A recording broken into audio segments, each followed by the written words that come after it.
Un camion de déménagement renversé après une course folle dans les rues du centre-ville. Preuve que le terrorisme peut frapper partout, même au cœur de l'Alberta.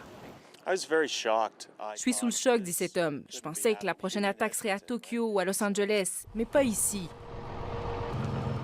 Samedi, en début de soirée, un homme au volant de cette Chevrolet blanche fonce dans un barrage policier à l'extérieur du stade de football. Il frappe ensuite un agent à coups de couteau avant de prendre la fuite, laissant un drapeau du groupe armé État islamique dans son véhicule. Des images difficiles à regarder pour le maire. Quelques heures plus tard, les policiers retrouvent le suspect au volant d'un camion de déménagement.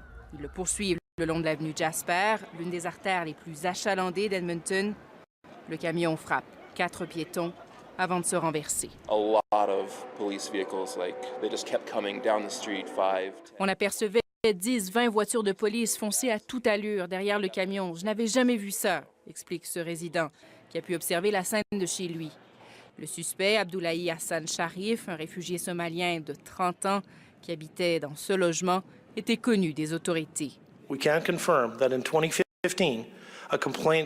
2015, nous avons reçu une plainte parce qu'il aurait tenu des propos extrémistes, explique la GRC, qui n'avait pas suffisamment de preuves pour l'accuser.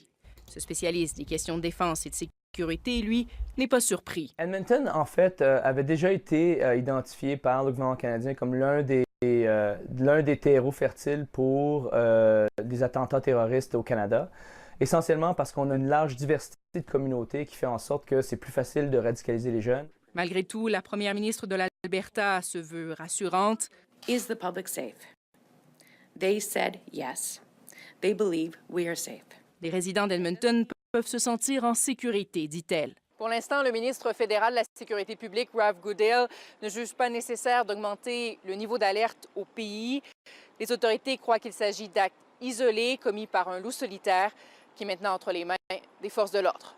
Ici Laurence Martin, Radio-Canada, Edmonton.